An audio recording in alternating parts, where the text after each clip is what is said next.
Puji Tuhan. Bapak Ibu Saudara yang dikasihi Tuhan Yesus Kristus, bersyukur kepada Tuhan. Saat ini kita masih bisa beribadah kepada Tuhan, sekalipun masih secara online. Tetapi percayalah bahwa Roh Allah itu ada di mana-mana.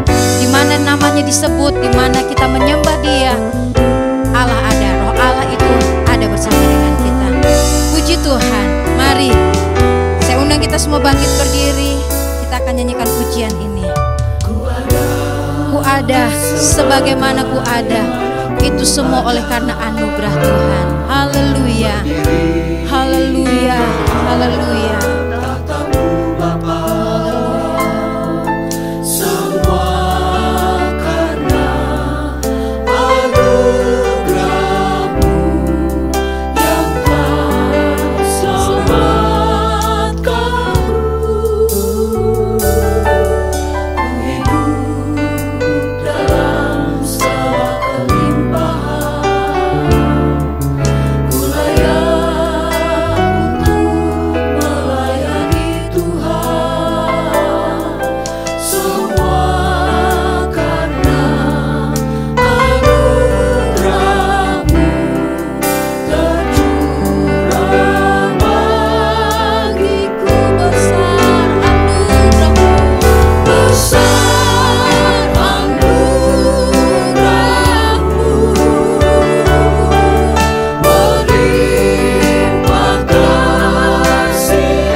Pujian, hormat, kemuliaan hanya bagi nama Tuhan.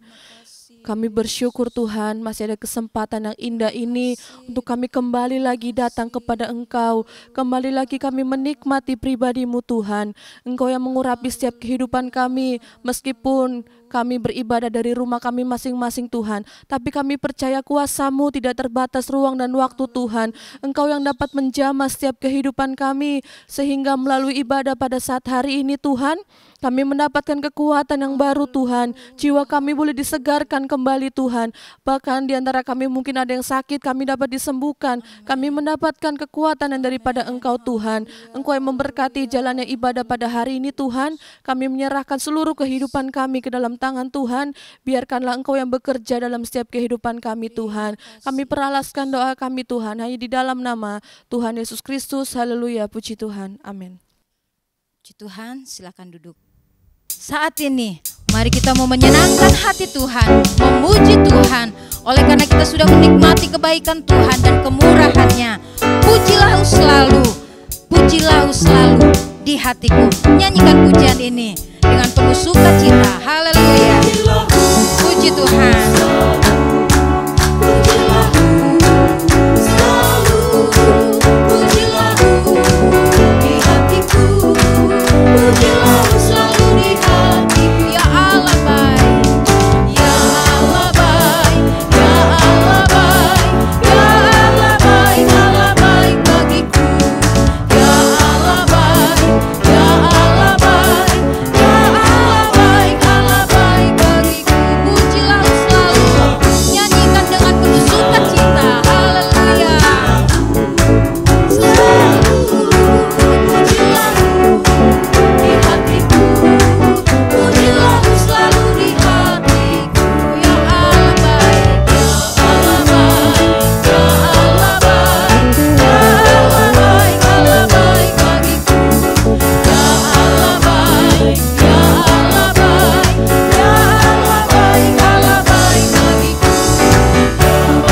saudara yang dikasihi Tuhan Yesus Kristus, kita sebagai umat Allah yang dipanggil keluar dari kegelapan kepada terangnya yang ajaib. Kita sebagai orang yang percaya kepada Tuhan selama berjalan di dalam dunia ini, mari biarlah hidup kita mau dipimpin oleh Tuhan sampai satu waktu kita akan sampai di rumah Bapa. Haleluya.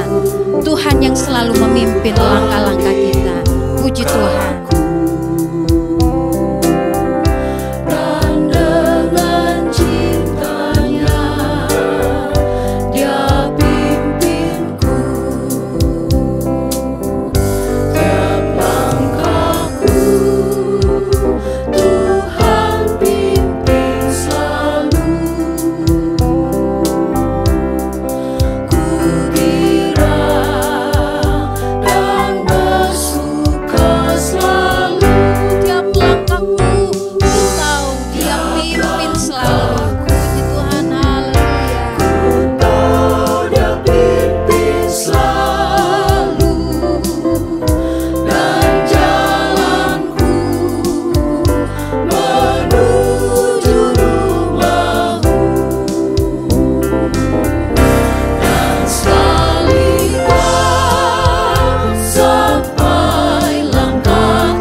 Kita sudah memuji-muji Tuhan.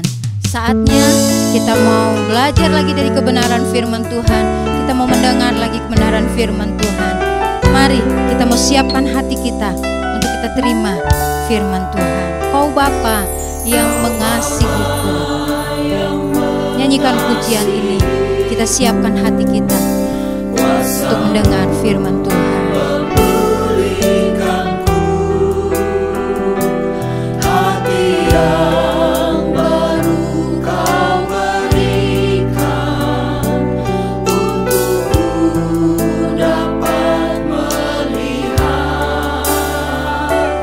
Rencana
lagi dari kebenaran firman Tuhan. Haleluya. Rencanamu indah bagiku, Kau ada di setiap jalanku. Hatiku haus dan lapar akan Engkau. Tuhanlah segalanya di dalam hidup. Kaulah segalanya di dalam hidupku. Kerajaanmu, kebenaranmu, itu bahagianku. Kaulah yang kupandang selama hidupku. Mengasihimu, memuliakanmu, Bapa dan Rajaku. Kaulah segalanya di dalam hidupku. Mari kita mengakui hanya Yesus saja yang menjadi bagian hidup kita selama kita menjalani hidup ini. Haleluya. Kerajaanmu, kebenaranmu, itu bahagianku. Kaulah yang kupandang selama hidupku. Mengasihimu, memuliakanmu, Bapa dan Rajaku. Mengasihimu, memuliakanmu, Bapa dan Rajaku. Mengasihimu, memuliakanmu, Bapa dan Rajaku. Haleluya, haleluya, haleluya Yesus. Bapa kami yang bertahta dalam kerajaan surga, yang kami sembah dalam nama Tuhan kami Yesus Kristus. Terima kasih Tuhan, terima kasih Yesus. Kalau sampai pada saat ini kami masih berikan kesehatan, kekuatan Tuhan, itu semua karena anugerah-Mu, karena karya keselamatan yang Engkau sediakan bagi kami Tuhan. Terima kasih Tuhan, terima kasih. Dan sebentar kami akan mendengarkan kebenaran firman-Mu. Kiranya Tuhan Kau mengurapi hamba-Mu yang telah dipersiapkan Tuhan untuk menyampaikan kebenaran firman-Mu. Apa yang menjadi kehendak-Mu Tuhan Kau nyatakan melalui isi hati hamba-Mu Tuhan. Bagi kami semua umat-Mu Tuhan. Supaya kami semakin dikuatkan Tuhan, iman percaya kami diteguhkan selalu Tuhan dalam kebenaran firman-Mu. Tuhan terima kasih Tuhan, layakan dan kuduskanlah kehidupan kami Tuhan. Dengan firman-Mu, dengan kebenaran-Mu Tuhan. Terpujilah nama-Mu Tuhan kami Yesus Kristus. Kami menyerahkan ibadah ini dari sampai akhirnya ke dalam kuasa tangan-Mu. Pengurapan yang sama juga kuasa Roh Kudus-Mu bekerja bagi umat-Mu dimanapun mereka berada Tuhan. Biarlah firman-Mu ini yang disampaikan belum menjadi rema dalam hati mereka. Terima kasih Bapa. Inilah menjadi doa dan sembahyang kami alaskan dalam berkat nama Tuhan kami Yesus Kristus, yang adalah Tuhan dan Juru Selamat kami. Haleluya. Amin.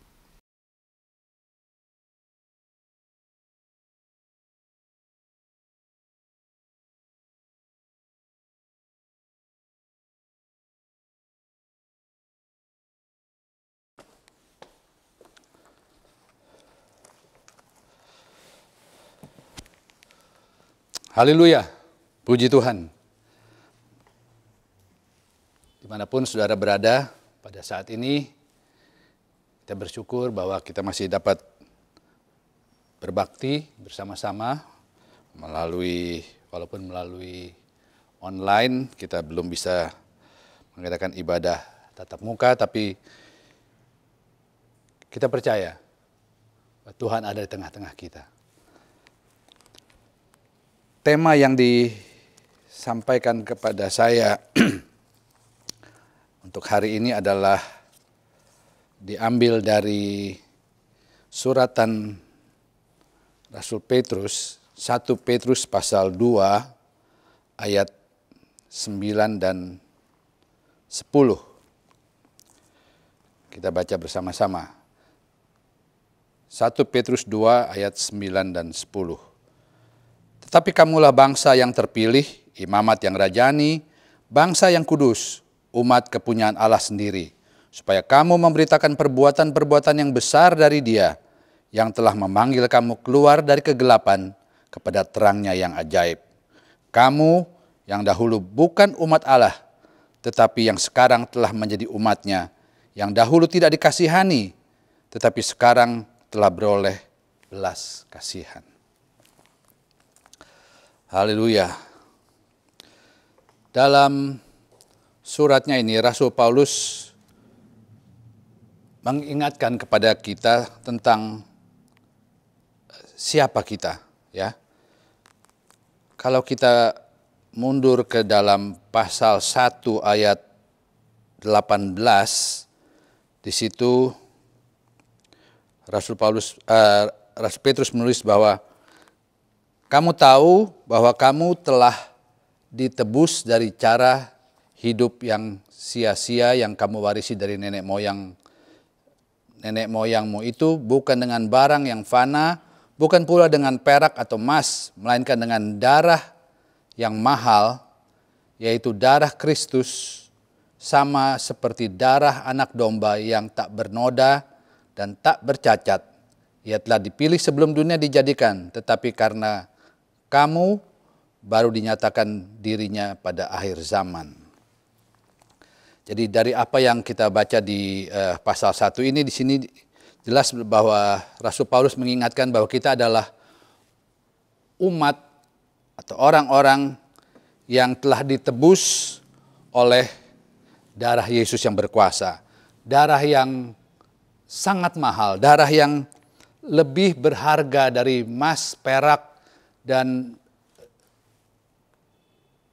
perhiasan dunia lainnya. Itulah darah Yesus yang telah menebus kita.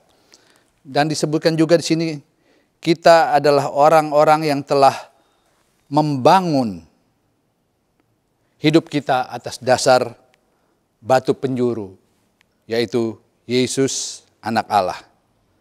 Dan kita adalah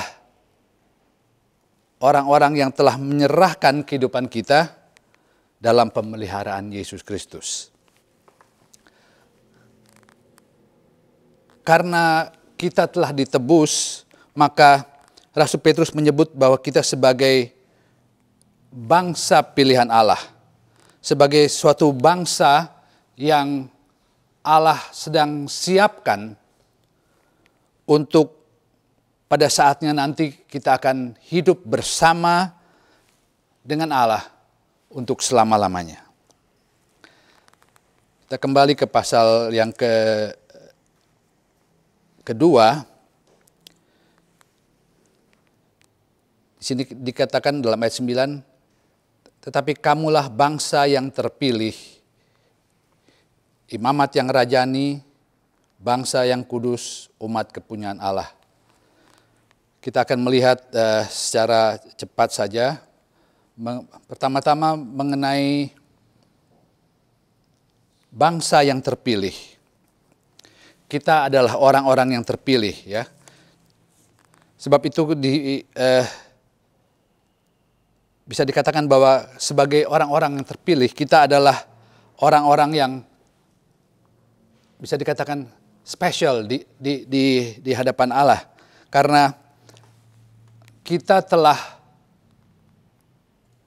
menerima Yesus sebagai juru selamat, kita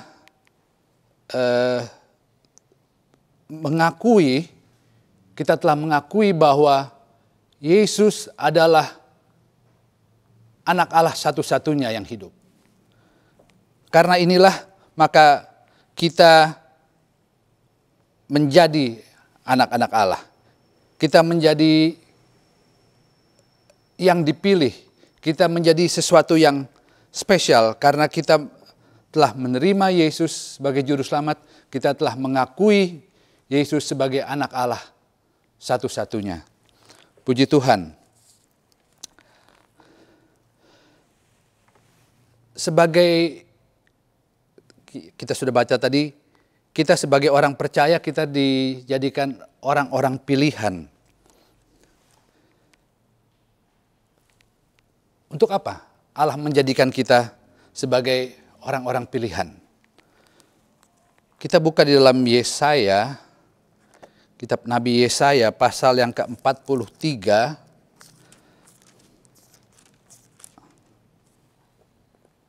ayat 20 dan 21. Yesaya 43 ayat 20 dan 21. Binatang hutan akan memuliakan aku, serigala dan burung unta,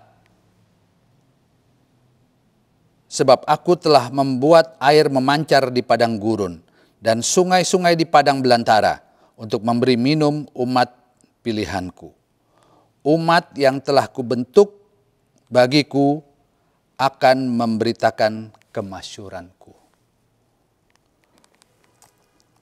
Jadi kita dijadikan bangsa atau umat pilihan Allah adalah karena Allah mau untuk kita memuliakan Tuhan. Ya. Kita menjadi satu bangsa pilihan yang suka memuliakan Tuhan. Itulah sebabnya kita dijadikan bangsa atau satu bangsa pilihan. Bangsa yang suka memuliakan Tuhan. Dan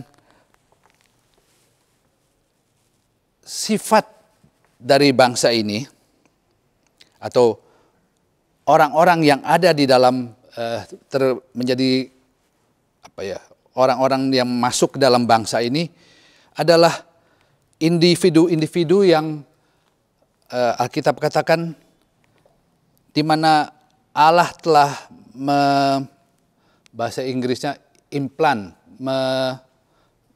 menanamkan sifat Allah kepada individu-individu yang masuk dalam bilangan bangsa pilihan ini.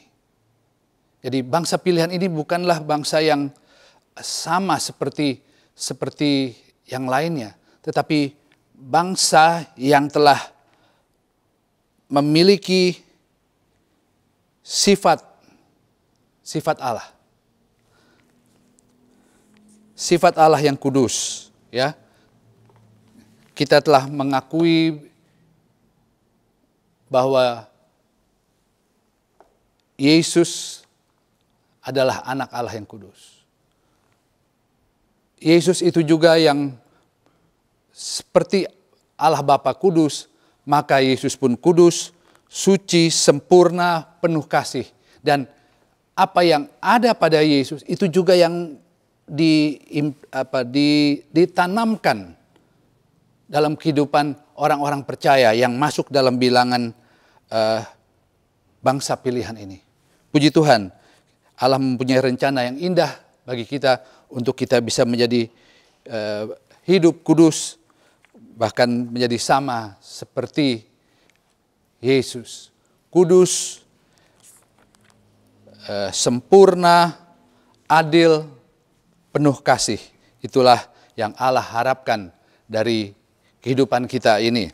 Setelah kita diubahkan tentunya melalui pekerjaan dari firman Allah dan Roh Kudus dalam kita. Ya, kalau kita membaca dalam Yohanes 3, itu keselamatan dikerjakan oleh firman Allah dan Roh Kudus. Kalau Roh Kudus dan firman Allah bekerja dalam kita, membersihkan kita, maka kita menjadi orang-orang yang kudus. Itulah keinginan Allah. Dalam Keluaran dikatakan, kalau kita berpegang pada firman Allah, maka Allah mau menjadikan kita kudus. Maka kita akan menjadi imam-imam yang kudus. kalau saja kita mau hidup sesuai dengan firman Allah. Kita kembali ke 1 Petrus pasal 2. Tadi kita sudah bicara sedikit mengenai bangsa yang terpilih. Dan kini kita masuk ke dalam yang kedua, imamat yang rajani. Imamat yang rajani.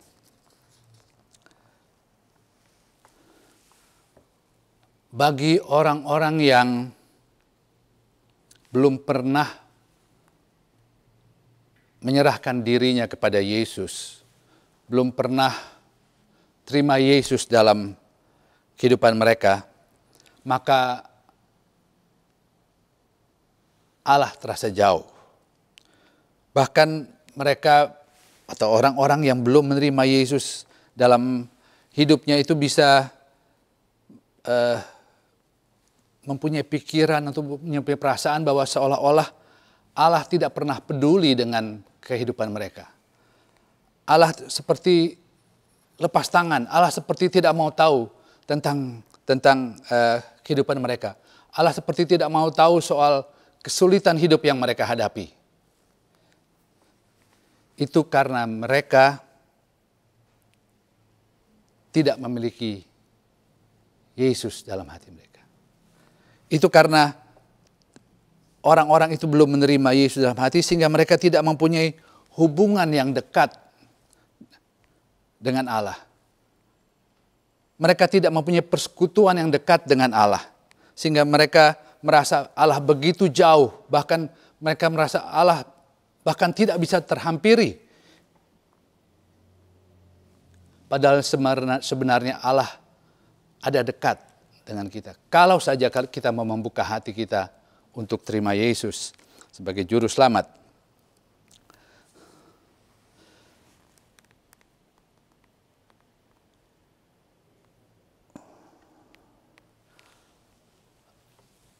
Orang-orang yang belum memiliki Yesus dalam kehidupan mereka, mereka tidak tahu bahwa sebenarnya Allah dapat atau mereka sebenarnya dapat membawa masalah mereka, persoalan mereka, bahkan duka cita mereka kepada Allah.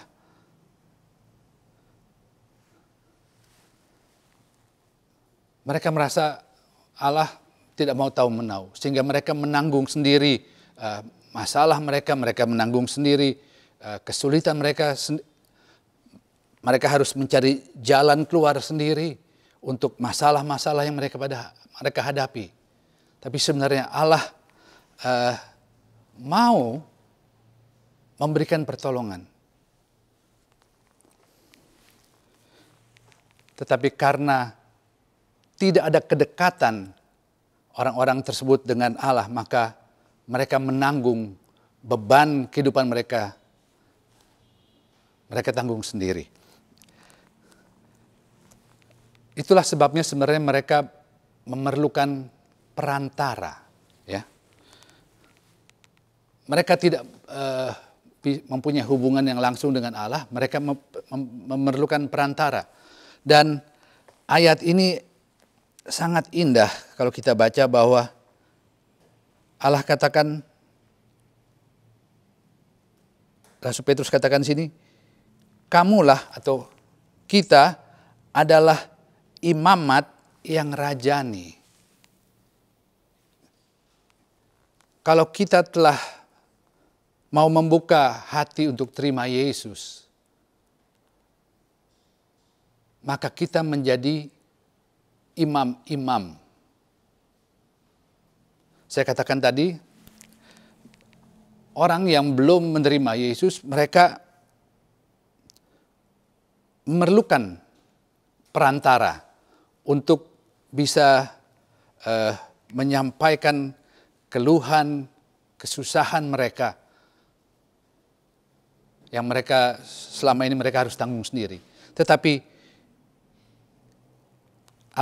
Alkitab katakan bahwa orang-orang yang telah menerima Yesus, mengakui Yesus sebagai anak Allah yang hidup, kita ini adalah imam-imam rajani. Kita tahu tugas imam adalah, kalau kita membaca dalam Perjanjian Lama, tugas imam adalah membawa korban yang dibawa oleh umat kepada Allah. Imam menjadi perantara antara umat dan Allah. Tetapi sekarang kita sendiri, kalau kita terima Yesus dalam hati kita, kita mengakui bahwa Yesus adalah anak Allah satu-satunya, maka kita sendiri menjadi imam. Artinya kita mempunyai hubungan yang langsung dengan Allah. Kita dapat menyampaikan langsung kepada Allah masalah kita, keberatan kita, kesulitan-kesulitan yang kita hadapi, kita dapat bawa langsung. Kita tidak perlu lagi perantara karena kita menjadi imam-imam yang rajani. Haleluya.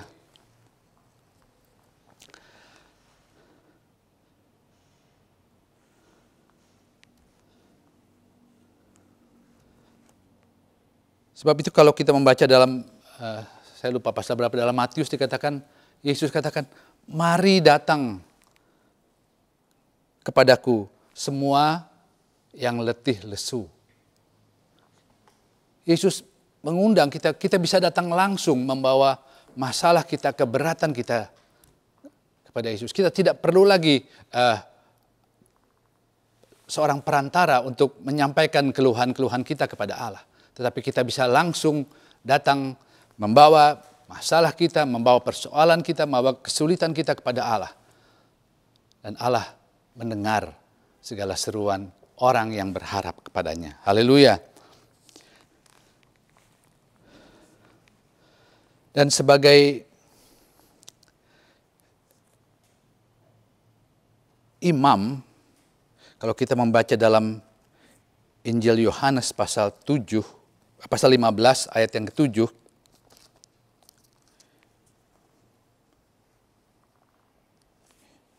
Injil Yohanes pasal 15 ayat 7 berbunyi demikian.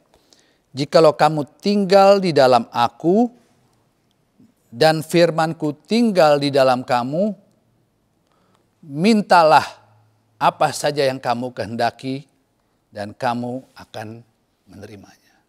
Haleluya. Kita bisa minta direct, langsung kepada Allah, tidak melalui perantara.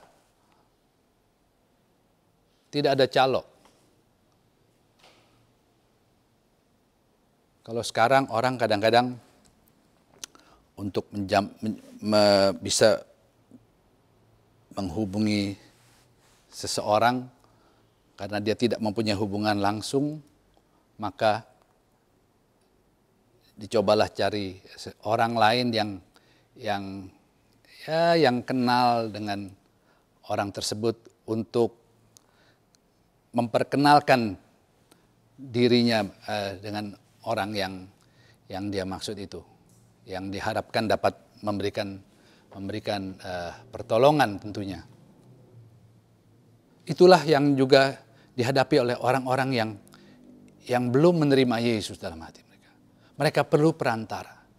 Tetapi puji Tuhan, kalau kita telah terima Yesus, akui Yesus sebagai anak Allah yang hidup, maka kita menjadi imam-imam. Kita bisa mempunyai hubungan yang langsung dengan Allah, menyampaikan apa yang kita perlukan, apa yang menjadi keberatan kita langsung kepada Allah.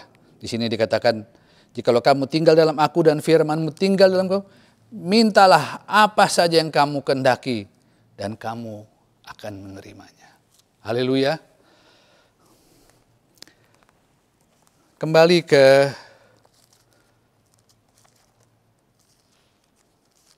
suratan Petrus pasal 2.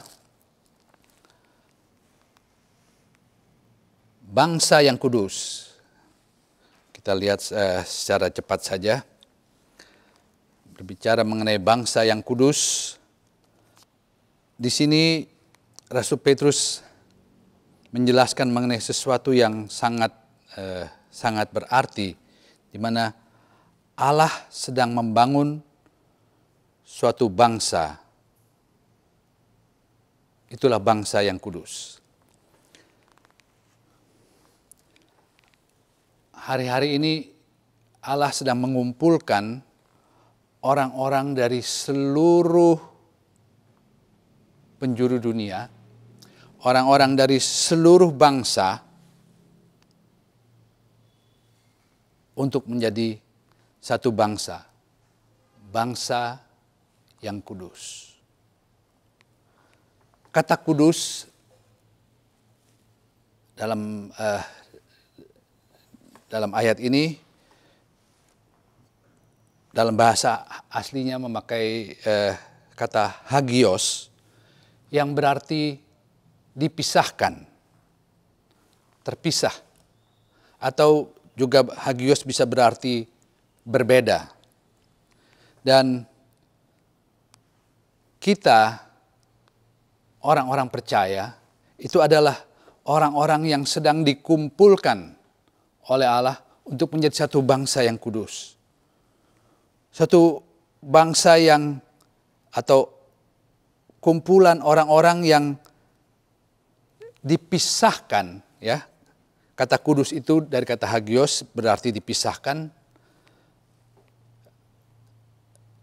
Jadi orang-orang yang masuk dalam kumpulan bangsa ini orang-orang yang sudah dipisahkan dari dosa dunia. Dan puji Tuhan, kalau kita telah terima Yesus sebagai juru selamat, dosa-dosa kita sudah diampuni.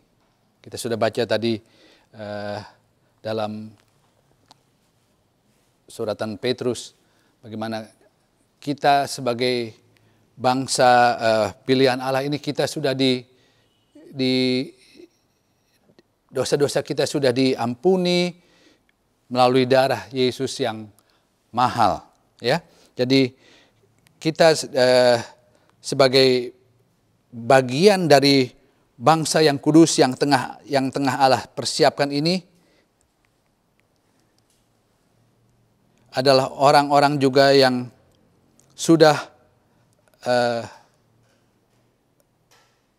Allah atau sudah dipisahkan dari dosa dunia.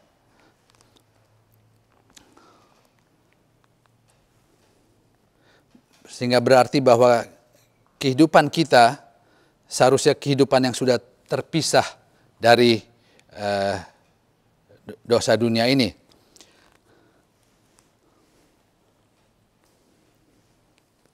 Dan orang-orang yang telah berpaling dari atau keluar atau dipisahkan dari dosa ini, inilah yang kemudian menjadi warga negara dari bangsa yang Allah tengah siapkan. Itulah bangsa yang kudus. Dan mereka adalah juga orang-orang yang mau melayani, ya. Orang-orang yang terkumpul dalam bangsa ini adalah orang-orang yang mau melayani pimpinan bangsa itu. Itulah Allah sendiri. Jadi kalau kita setelah dosa kita diampuni, kita Allah pilih, Allah jadikan kita suatu bangsa yang kudus, maka di dalam kita harus ada keinginan juga untuk melayani Allah kita, melayani pimpinan bangsa itu. Itulah Allah sendiri, dan itulah menjadi kewajiban kita untuk melayani Tuhan dengan apa yang dapat kita kerjakan dalam pekerjaan Tuhan. Orang-orang yang masuk dalam bangsa ini adalah orang-orang yang mematuhi peraturan bangsa Allah. Patuh akan firman Allah. Turut firman Allah. Itulah sifat atau karakter dari orang-orang yang masuk dalam bangsa ini. orang-orang yang masuk dalam bangsa atau yang menjadi warga negara dari bangsa ini adalah mereka yang mempunyai gaya hidup dari Allah. Ya. Gaya hidup dari Allah berbeda dengan gaya hidup dari dunia. Tadi sudah dikatakan bahwa kita sudah sebagai bangsa yang kudus, hagios itu berbeda dari karakter orang dunia. Dan kita sebagai orang-orang yang telah percaya, orang-orang percaya, kita mempunyai karakter sesuai dengan karakter Allah. Itulah yang menjadi sifat dari bangsa yang tengah Allah siapkan untuk memuliakan namanya. Yang keempat,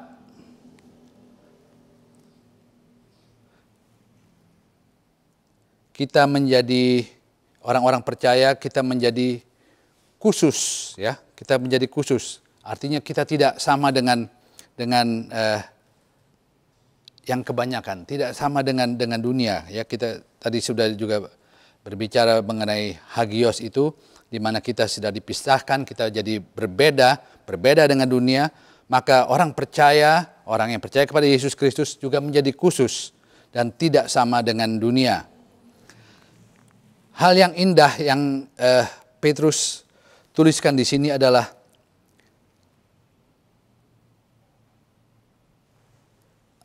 Allah menjadikan kita miliknya. Milik yang khusus dari Allah. Berarti kalau kita menjadi milik yang khusus, maka kita berharga, ya. Kalau kita mempunyai sesuatu barang yang khusus, yang kita jaga dengan baik, maka tentunya barang ini adalah sesuatu barang yang berharga. Dan begitulah juga kita. Kita menjadi orang-orang yang khusus di mata Allah. Dan kita berharga di mata Allah. Haleluya, puji Tuhan. Kita lebih berharga dari segala jenis batu permata yang indah. Itulah kehidupan kita, orang-orang percaya. Kalau kita sudah terima Yesus, mengakui Yesus sebagai juru selamat dan anak Allah yang hidup, maka kita menjadi sesuatu yang berharga di mata Allah. Puji Tuhan.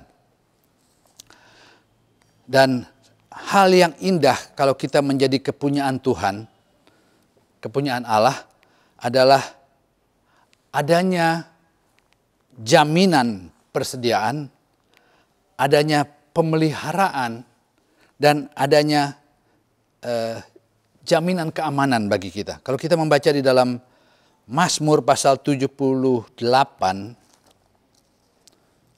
Mazmur 78 ayat 52,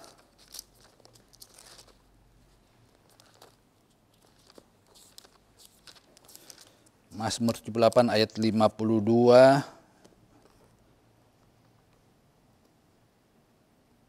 Disuruhnya umatnya berangkat seperti domba-domba, dipimpinnya mereka seperti kawanan hewan di padang gurun. Dituntunnya mereka dengan tentram. Dengan tentram. Tidak ada rasa takut. Ada security, ada jaminan keamanan. Kita digambarkan sebagai domba-domba dan Allah adalah gembalanya.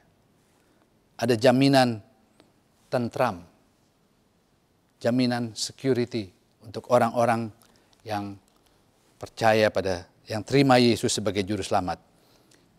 Tentram sehingga tidak gemetar sedang musuh mereka dilingkupi laut. Puji Tuhan. Dibawanya mereka ke tanah yang kudus, yakni pegunungan ini yang diperoleh dari dan sebagainya.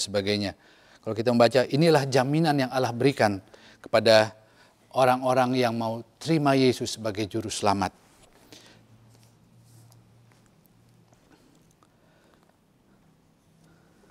Dan kalau kita telah menerima semua itu, kita kembali ke 1 Petrus pasal 2 ayat 9 bagian B, di situ dikatakan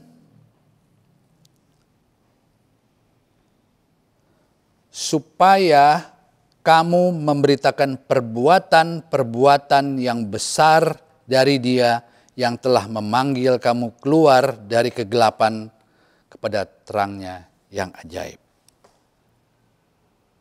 Kita telah menerima semua itu, kita telah menjadi umat-Nya, kita telah menerima dalam Mazmur tadi dikatakan kita telah menerima jaminan security, jaminan pemeliharaan. Lalu apa yang harus kita lakukan?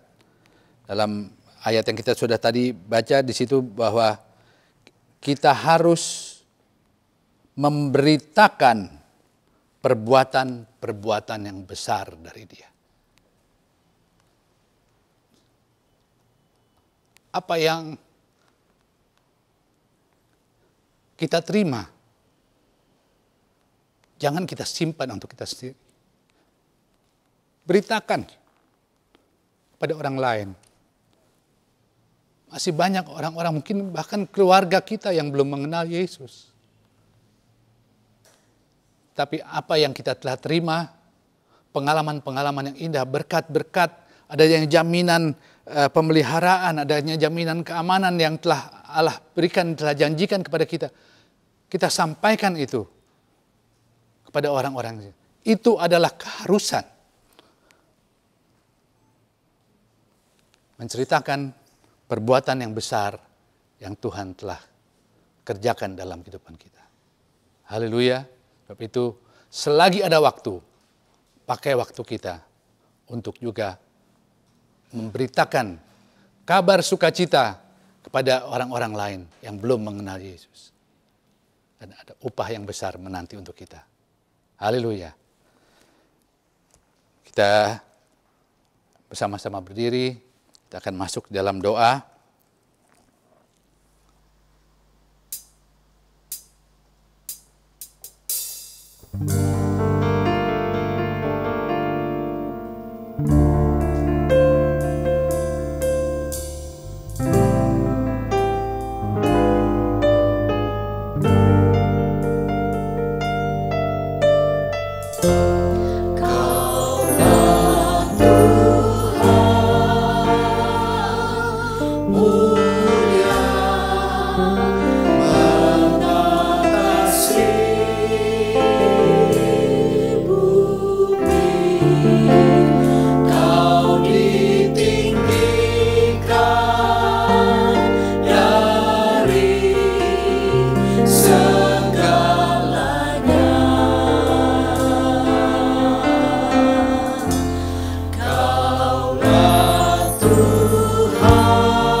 Haleluya.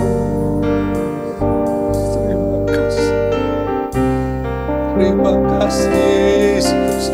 Yesus. Haleluya.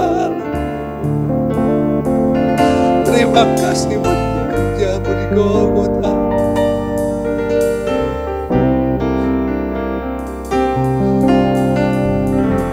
Haleluya. Terima kasih. Terima kasih. Terima kasih. Terima kasih kalau Kau telah memilih kami, Tuhan. Siapa kami? Biar Kau tercinta. Haleluya, haleluya. Engkau angkat kami dari lumpur dosa. Kau jadikan kami bangsa pilihan-Mu.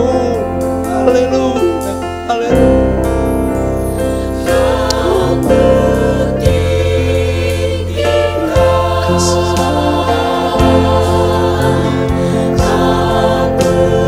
Kami tinggikan Engkau, kami tinggikan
Hanya Engkau yang layak kami agungkan, Tuhan. Kami sembah Engkau, kami berterima kasih buat pekerjaan yang heran yang Kau kerjakan dalam kehidupan kami. Siapa kami ini, Tuhan? Sehingga Engkau memilih kami menjadi umat-Mu, umat pilihan-Mu, Tuhan. Terima kasih Tuhan. Terima kasih buat janji-janji yang Kau berikan kepada kami. Kalau saja kami bertahan di dalam Engkau, maka kami akan menjadi satu umat yang akan hidup terus bersama dengan Engkau dalam kekekalan. Haleluya. Haleluya. Terima kasih Tuhan. Terima kasih buat pekerjaan keselamatan yang Kau kerjakan dalam kehidupan kami. Terima kasih Tuhan. Tidak akan pernah cukup ucapan syukur. Terima kasih kami Tuhan. Buat segala kebaikan-Mu dalam kehidupan kami. Kalau Engkau telah mengangkat kami, membebaskan kami, memilih kami menjadi umat-Mu, biarlah dari mulut kami keluar juga pengakuan, keluar juga pemberitaan untuk orang-orang di sekitar kami yang belum mengenal Engkau. Biar ada kesaksian Tuhan, bagaimana Engkau menyelamatkan kami, bagaimana Engkau memilih kami menjadi umat-Mu. Hal yang heran Engkau kerjakan dalam kehidupan kami. Biarlah itu juga kami ceritakan kepada orang-orang yang ada di sekitar kami. Keluarga kami, mungkin teman-teman kami yang belum mengenal Engkau. Biarlah mereka juga boleh merasakan Allah bekerja dalam hati mereka. Mereka bisa merasakan juga keselamatan yang Engkau kerjakan dalam kehidupan mereka. Sehingga mereka pun bisa mengucap syukur untuk apa yang Engkau kerjakan dalam kehidupan mereka. Terima kasih Tuhan Yesus. Engkau Allah yang heran. Engkau Allah yang besar. Kami memuji dan membesarkan nama-Mu. Terima kasih. Terima kasih buat ibadah pada saat ini Tuhan. Terima kasih buat hadirat-Mu. Dan pada akhir dari ibadah ini Tuhan, kami juga mau berdoa untuk semua yang menyaksikan ibadah online ini, yang ikut ambil bagian dalam ibadah online ini. Tuhan, Engkau tahu keadaan mereka, Engkau tahu masalah mereka. Tuhan, bekerjalah, campur tangan dalam kehidupan mereka. Nyatakan kuasa-Mu Tuhan, supaya melalui pengalaman yang jemaat-Mu alami, bisa juga keluar kesaksian yang heran buat orang-orang di sekitar mereka. Betapa Engkau Allah yang heran, Allah yang luar biasa, yang sungguh mencintai kami semua. Terima kasih Tuhan Yesus, terima kasih. Kami akan akhiri ibadah kami pada siang ini.